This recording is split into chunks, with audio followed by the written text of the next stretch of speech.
Evening, everyone. I ask the clerk please call the roll. Councilwoman Lavasa. Present. Councilman Kazarian. Present. Councilman Salado. Councilman Figueroa. Councilwoman Baena. Present. Councilwoman Martinez. Mr. President, and Councilman Ferry. Here. Mr. President, we have four. Thank you. Next item on the agenda is the pledge of allegiance. All please rise for the pledge.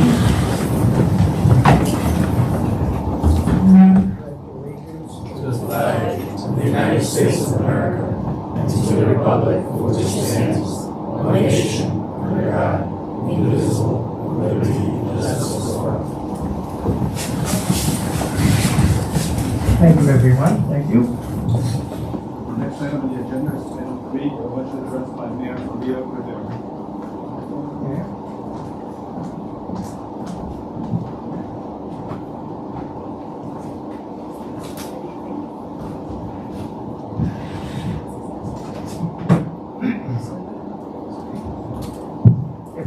Good evening, President Berry, honorable members of the City Council, department directors and staff, represent senators and residents of our city.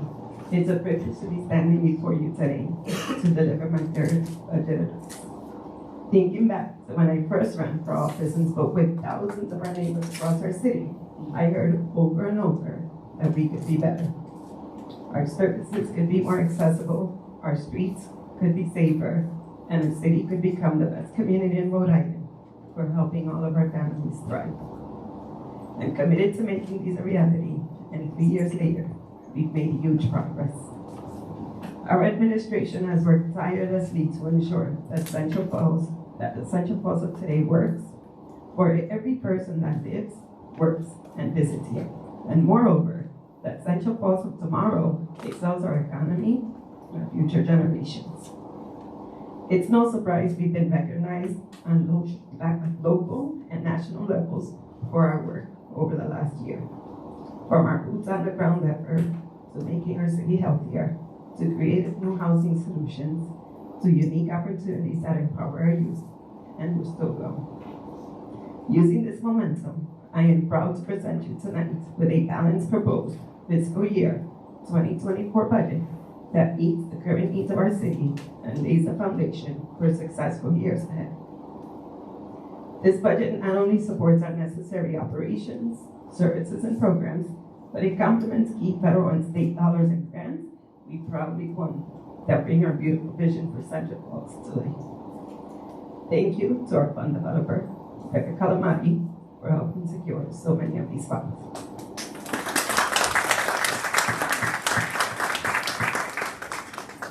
With the darkest days of COVID-19 behind us, one of the greatest issues that grew during the pandemic remains our housing crisis. After our housing summit, I committed to adding 200 new units of housing during my first term as mayor. And as one of the top 30 densest cities in the United States, we need to get creative to reach this goal. This summer, our new single-family homes on Washington and Hood Street, built by Building Future Students, will be completed and sold to Central Falls residents, along with 9 townhomes on Chestnut Street that this budget invests in. Central Falls residents will have exclusive access to purchase these homes firsthand. Looking ahead, we're also gearing up for the groundbreaking of our 47-unit Broad Street home project, 100 units on Roosevelt Ave, 31 units at the Old Broad Street School, and our new 5-unit Reed Avenue townhouse project, and completing the master plan for our mixed units, Golden Thread, no buildings. Let's give a round of applause to the amazing team we have here in our city, Planning Director Jim Vandermillen and Solicitor Matt Jerzik, and our amazing team and community partners who make this work possible.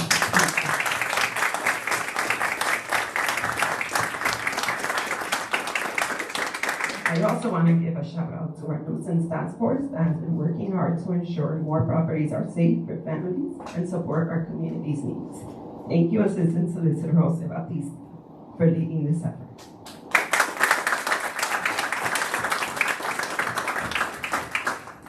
Of course, we're not just focused on building your home. We make our existing homes safe for families living in them. We're on track to certify another 200 units of housing to make sure that they are free of lead poisoning. And after winning a new grant that further invests in this work, we will be giving our residents even more resources and opportunities that support healthier, safer housing.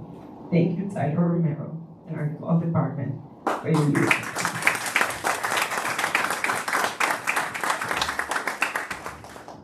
It's been more than a decade since we thoroughly reviewed our city governance structure to ensure it supports our 21st century needs. I'm launching a charter review commission this year with proposed amendments to the charter to be approved by voters during the special fall election. As we think about city government, it's no secret that my vision for Central Falls has included a revived community center that truly puts constituent services front and center. This budget proudly invested in Central, our new one-stop community center for residents, which is well on its way to becoming a reality. Our architect is hardworking, the design of the Broad Street space, with construction starting later this year. At its central, residents will easily access a wide range of services spearheaded by our Office of Constituent Services and Health, from mental and behavioral health services to housing and food security to senior and youth services and more. I'm looking forward to announcing our participating service partners soon. Thank you to our leaders who will be accelerating this work in the months ahead, Zulema Gomez and Wanda Canciano.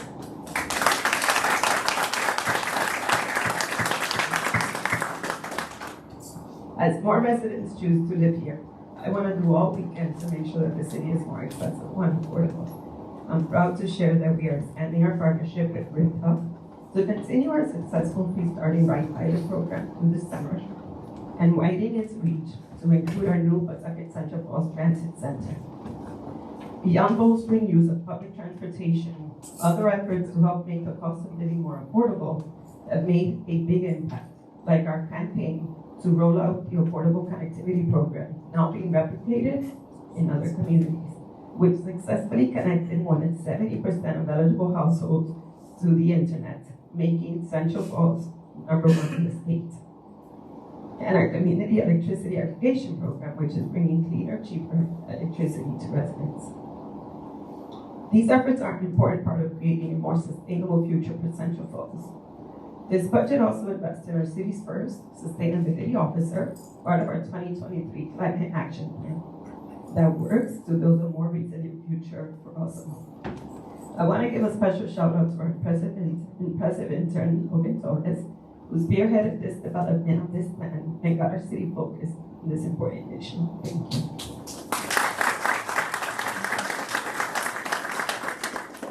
And as we support our environment, our parks and outdoor recreational spaces are a big part of that.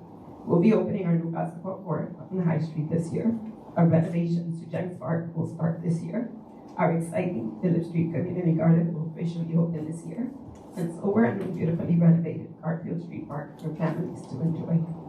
It's have been made possible thanks to outstanding relationship we've established with community partners. In addition to the important work of our planning department, I want to give an important thanks to our Parks and Recreation Director, Victor Rivas, and his team, who have been instrumental in bringing our vision for parks and recreation spaces to life.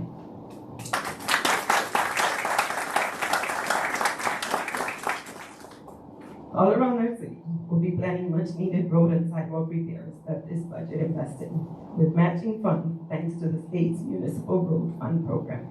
Thank you to our DPW Director, Gene Barrows, and his team for working to maintain our streets and spaces year-round.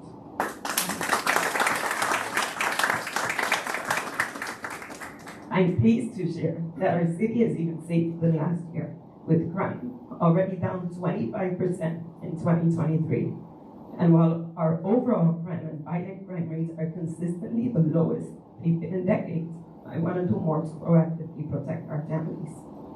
From new layers to our Safer Streets program, like the rollout of red light cameras and additional speed bumps, to our new body cameras for every patrol officer, thanks to state and federal funds, to the investment in security cameras in our parks, we are taking steps forward to better protect every resident that lives in our community. Thank you for your leadership on this, Colonel Anthony Roberson and the entire Central Coast Police Department.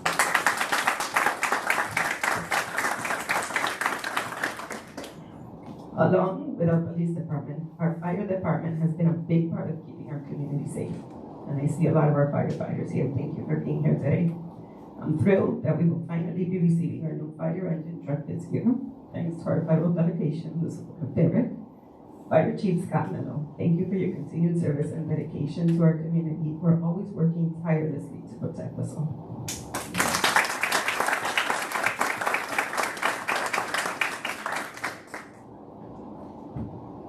So I'm going to mention some names. I don't think they're here, but this was really important for me. Captain Richard Botello, Lieutenant Keith Williams, Firefighter Ryan Griffin, Firefighter Tyler Carr, Firefighter Andrew Hilton, and Firefighter Stephen Calabella. I want to thank you from the bottom of my heart on behalf of our community for your commitment and dedication to every situation, and this goes for all of you too.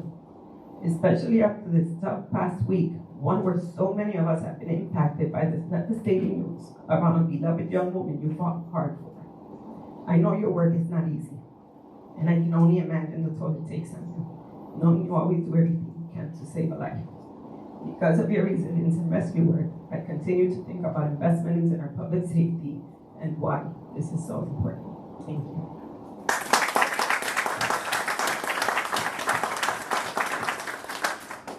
I'm proud to share another investment this budget makes, the relaunching of our Central Falls Domestic Violence Task Force.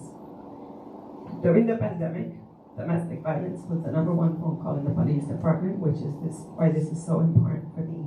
I believe it's incredibly important that we prioritize education and outreach around this life-saving, not talked about enough topic, especially to our middle and high school students. Conversations on healthy relationships, communication, and safety should be commonplace, and I'm very proud of this investment.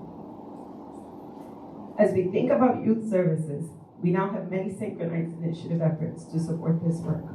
Thanks to a grant by the Department of Education, we have a new citywide after-school program coordinator for organized out-of-school classroom learning, while we continue to advance summer opportunities that keep our youth engaged and safe, like our new Youth Career Empowerment Summer Program that gives students hands-on learning and mentorship in their desired career fields. We will also be expanding our nationally recognized Leading Ladies Initiative, which gives unprecedented leadership empowerment to future generations.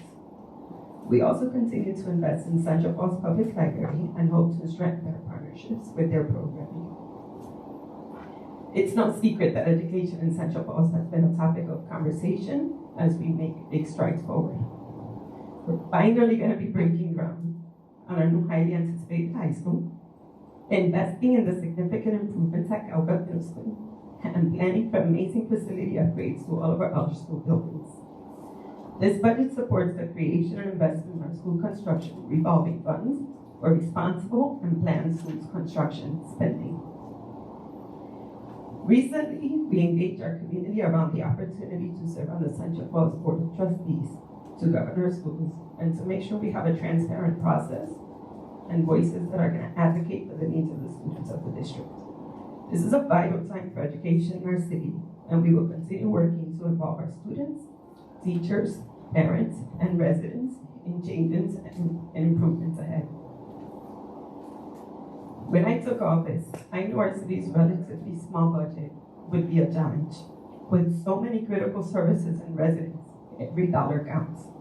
I'm proud that this fiscally responsible budget contains strategic shared services like continuing to share a joint planning commission, a code enforcement and building official with Pawtucket, saving us $60,000, and a new decision to share our human resources director Anna with North Providence, saving us $30,000.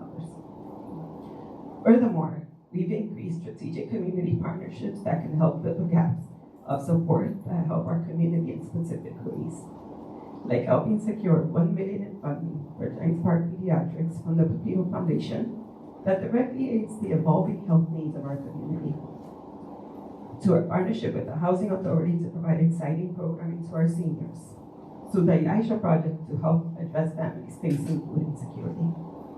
I want to give a special thanks to our Finance Director, Mary Signer, and our Deputy Allison, and our city clerk, Alberto Rivera, for your help making this budget and organized process possible.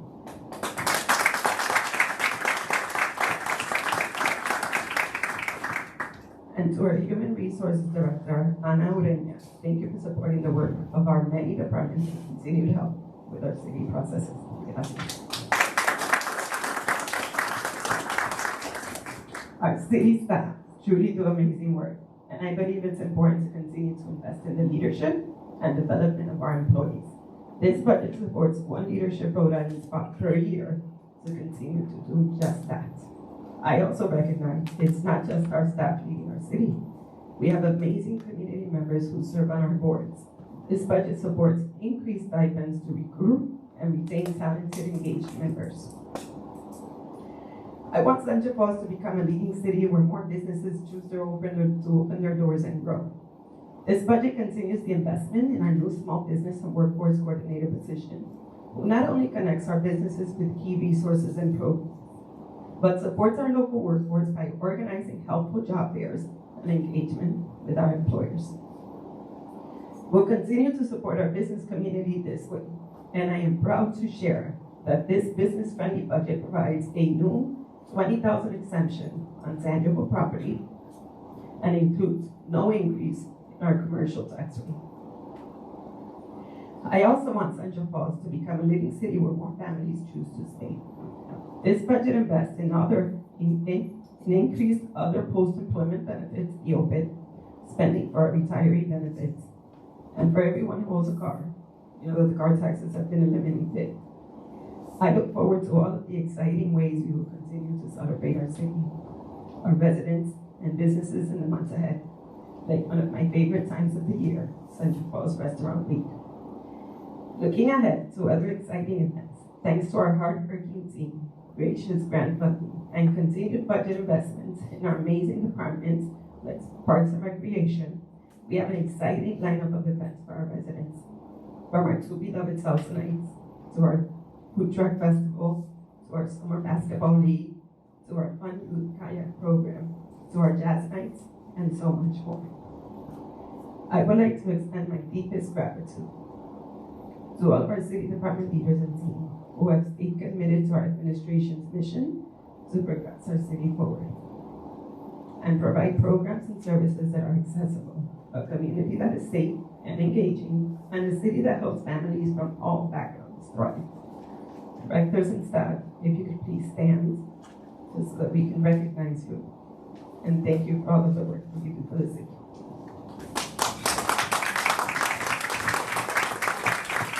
That is our harvest. Thank you.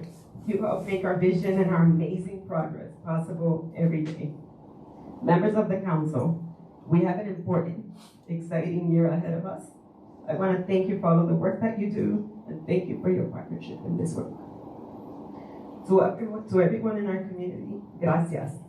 Thank you. Together we are starting the next amazing chapter in the city of Central Falls, and I am very proud you're part of it, and that your voice is heard every single day in this community. Que Dios lo bendiga a usted. God bless you, and thank you so much for being here tonight.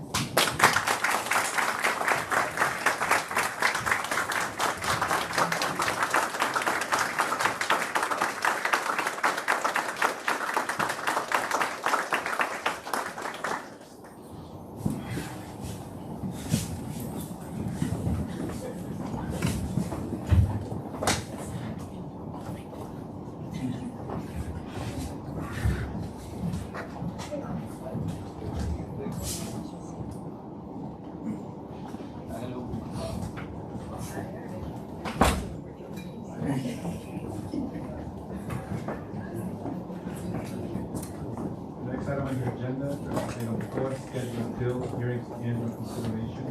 Item A, fiscal year 2024 annual operating budget minutes, sales request, requested by Councilman Perry. So introduced. Item B, ordinance pertaining to the salary of department heads and others and unclassified services, requested by Councilman Perry. Introduction. Thank you. So introduced. Item C, ordinance amending the wage schedule general, generally, requested by Councilman Ferry, introduction. To introduce. Item D, annual capital program, municipal budget ordinance, requested by Councilman Ferry, introduction. So introduce. Item E, ordinance amending the city clerk's fee schedule, requested by Councilman Ferry, introduction. So introduce. Item F, ordinance creating the business tangible property exemption, requested by Councilman Ferry, introduction. So introduced. Thank you. Looking for a motion to adjourn. Motion by Councilwoman Velazquez, second by Franklin Solano. All in favor signify by saying aye. Chair votes aye. Motion to adjourn, adjournment 5:51 p.m. Stand adjourned.